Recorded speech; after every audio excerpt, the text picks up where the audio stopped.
366. Et qu'est-ce qu'on va faire? Je sais pas, j'en ai aucune idée. Voilà, on va faire de l'impro, improvisation théâtrale. Allez hop, c'est parti. La la la la la la la la la la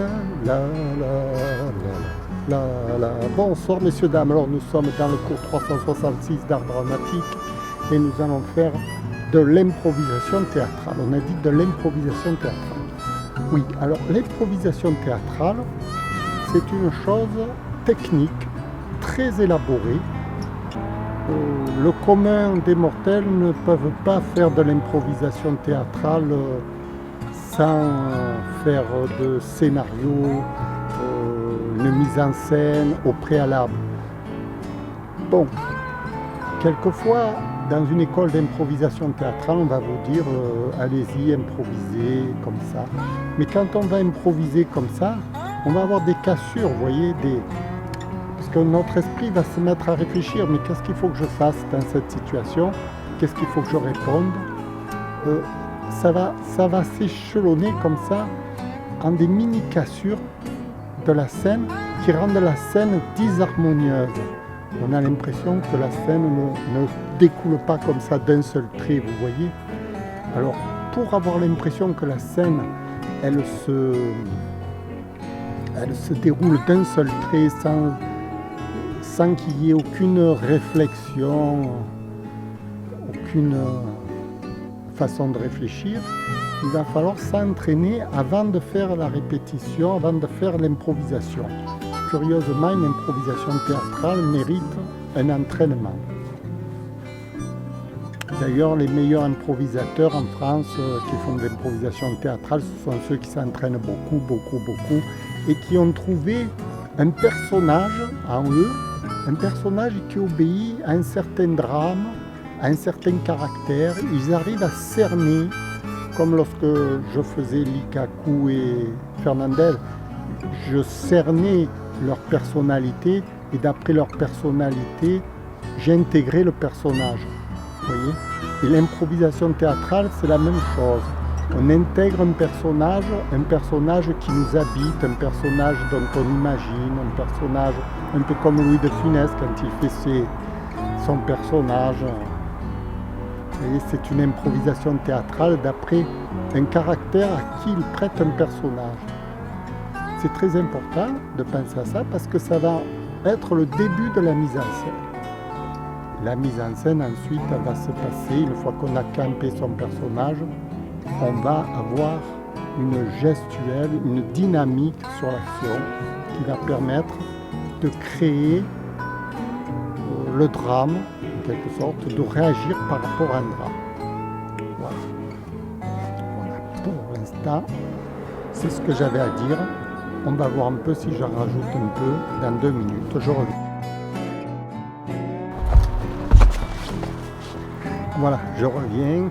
J'ai un peu vu, les images sont bonnes. Donc c'est la nuit, mais il y a les projecteurs. C'est formidable, on peut continuer. C'est un peu trop éclairé de ce côté-ci, je le sais. Je corrigerai peut-être au montage, etc. On verra bien. Alors, qu'est-ce que je voulais dire? J'étais dans l'improvisation théâtrale. Oui, une improvisation théâtrale, vous voyez, le principal du personnage, évidemment, il y a des règles. Dans le théâtre, dans l'improvisation théâtrale, dans n'importe quoi, lorsqu'on est sur une scène, on obéit à des règles très précises. Mais là n'est pas le sujet. Les règles, on en parlera peut-être une autre fois, parce que les règles, ça obéit simplement à la mise en scène, à la technique, au scénario, tout ça. Bon. Mais là, ce n'est pas le sujet de ce soir. Ce soir, c'est vraiment l'improvisation, c'est-à-dire comment on fait lorsqu'on a toutes ces règles pour ensuite improviser naturellement. Alors, l'improvisation naturelle d'une scène, comme je vous disais précédemment dans toutes mes vidéos, ça obéit à l'inconscient du patient. Et je vous expliquais que il fallait en quelque sorte s'auto-hypnotiser dans un certain sens. S'auto-hypnotiser, c'est un mot qui fait très peur parce qu'on imagine très bien le gars qui est hypnotisé sur la scène,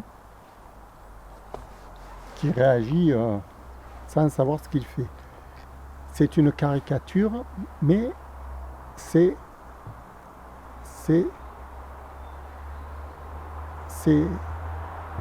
obéit aux mêmes lois. Les lois de l'auto-hypnose, ça obéit aux mêmes lois. Alors, pour s'auto-hypnotiser,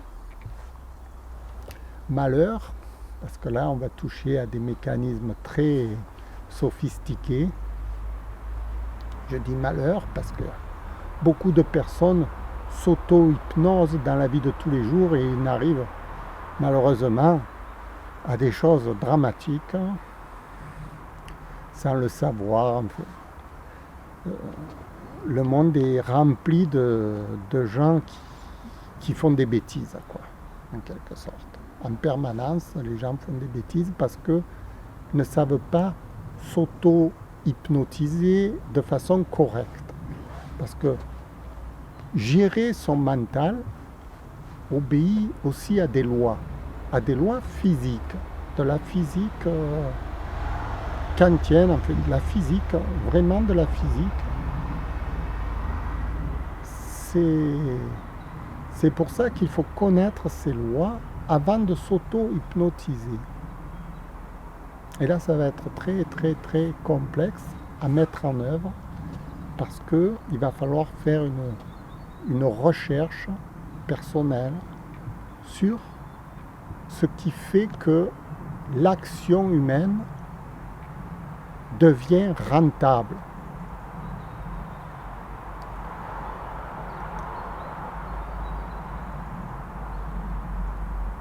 Parce que, si vous voulez, la rentabilité ne se mesure pas en argent, ni en compte en banque.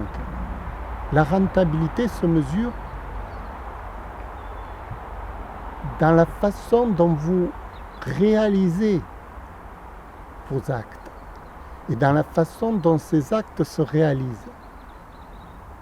C'est un peu comme une voiture. La rentabilité d'une voiture se mesure à son déroulement, en son mécanisme fluide. Ça ne se mesure pas en kilomètres parcourus. Vous saisissez la différence. Par exemple, un vélo qui pédale, le cycliste qui pédale a une rentabilité extraordinaire par rapport à une voiture qui met en jeu un tas de mécaniques lourdes et qui va consommer de l'essence par rapport à un vélo. Le vélo est plus rentable qu'une voiture, puisque vous allez faire 100 km avec un vélo, vous allez consommer seulement de l'énergie corporelle, et en voiture, vous allez consommer 5 litres d'essence, 6 litres, 7 litres, 10 litres, 20 litres. Vous allez consommer, vous allez abîmer votre moteur, la rentabilité est très mauvaise par rapport à un vélo. La mécanique de l'être humain, c'est pareil. C'est qu'est-ce qui va vous permettre de réaliser vos gestes en ayant la meilleure rentabilité. Alors ça se mesure, moi j'ai mesuré ça dans mes parties d'échecs, c'est-à-dire comment obtenir le meilleur résultat dans une partie d'échecs sans forcer, si vous voulez. Sans forcer. Le meilleur résultat qu'on peut obtenir quand on joue aux échecs sans forcer, sans s'entraîner des milliers d'heures, sans réfléchir énormément, juste en jouant comme ça, naturellement. Quelle est la rentabilité de ce joueur d'échecs? Ça se mesure, c'est un peu comme le vélo. Vous faites 100 km, quelle est la meilleure rentabilité pour établir les 100 km? Est-ce que c'est parce que vous allez forcer? Est-ce que c'est parce que vous allez être naturel? Et tout ça, ce sont des recherches sur la mécanique de l'action.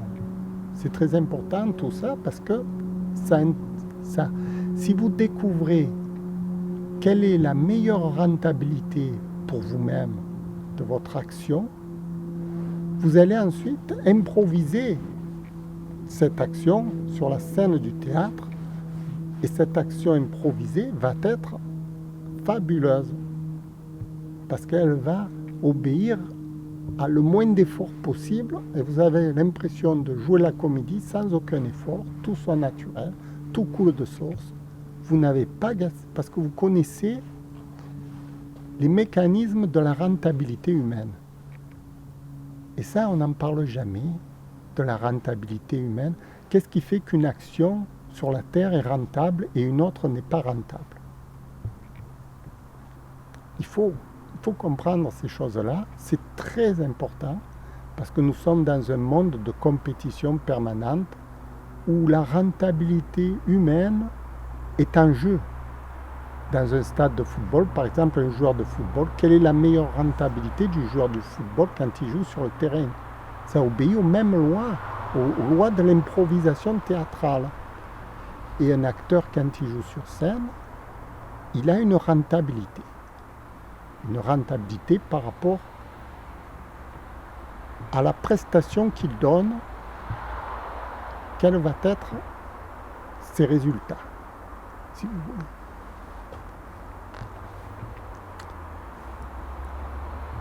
Et ça, c'est l'improvisation théâtrale.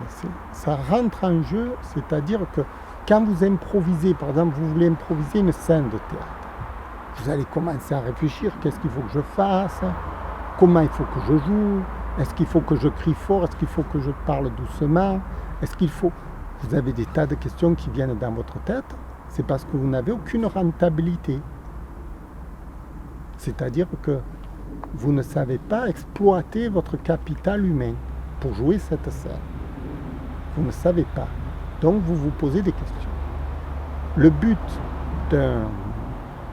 d'apprendre à jouer la comédie, c'est de ne pas se poser de questions, justement. C'est de jouer la scène naturellement, sans se fatiguer en quelque sorte, et de la jouer parfaitement. Et là, ça devient fantastique parce qu'on va avoir une scène qui tourne bien, qui marche, qui plaît, qui est agréable à voir et qui ne dépense pas d'énergie. C'est la rentabilité de l'action sur scène. Et tout obéit à la rentabilité en quelque sorte. Vous voyez, quand par exemple cet arbre derrière moi, il pousse, ses racines qui viennent dans le sol essayent de trouver la meilleure disposition possible de façon à ce que cet arbre pousse le mieux possible. Et nous, êtres humains, c'est pareil. On cherche quelles sont les meilleures actions possibles sur la scène de façon à ce qu'elles nous avantagent le mieux possible, qu'on soit le mieux en forme, le mieux vivant, le mieux qu'on se porte bien. C'est pour ça que même quand, par exemple, on conduit une voiture, la meilleure rentabilité d'un chauffeur routier, c'est celui qui roule doucement. Pourquoi? Parce que s'il fait 100 000 km en roulant doucement, il est presque sûr d'arriver au bout sans accident. Et celui qui roule vite, qui croit qu'il a une meilleure rentabilité parce qu'il va vite, s'il fait les 100 000 km, c'est sûr qu'il aura 4 ou 5 accidents entre-temps. Et donc les accidents vont pénaliser sa rentabilité. Donc les meilleurs chauffeurs de la route roulent très doucement. Ce sont les plus rentables. Vous voyez, c'est toute une question de compréhension du monde, comment rentabiliser les actes que nous faisons tous les jours au quotidien. Et dans l'improvisation théâtrale, là en ce moment ce que je fais, c'est une démonstration de rentabilité. Le film que je fais, pour moi, il faut qu'il soit rentable. Rentable pour ma vie, mon développement. S'il est rentable pour mon développement, il est automatiquement rentable pour ceux qui me regardent parce qu'ils vont essayer de me copier. Et c'est tout l'art. Si je me filme, c'est pour qu'on me copie. Pour qu'on copie ma dextérité, mon agilité, ma facilité. Voilà. Et tout ça, ça se voit quand on joue une scène d'improvisation. Toutes mes scènes, tous les films que je fais sont pratiquement tous en improvisation. Et pourtant, on a l'impression que vraiment, c'est bien. Il n'y a pas de problème dans chaque vidéo que je joue. Ça se tient du début à la fin. Ça a un début, ça a une fin. Tout se tient, tout est bien, tout est carré, tout est homogène. Et c'est de l'improvisation pure. Donc, il y a une rentabilité dans ce phénomène que j'ai atteint. Voilà. Je vous remercie d'avoir écouté. Je vous explique l'improvisation théâtrale, ce que c'est. Ça a pour but justement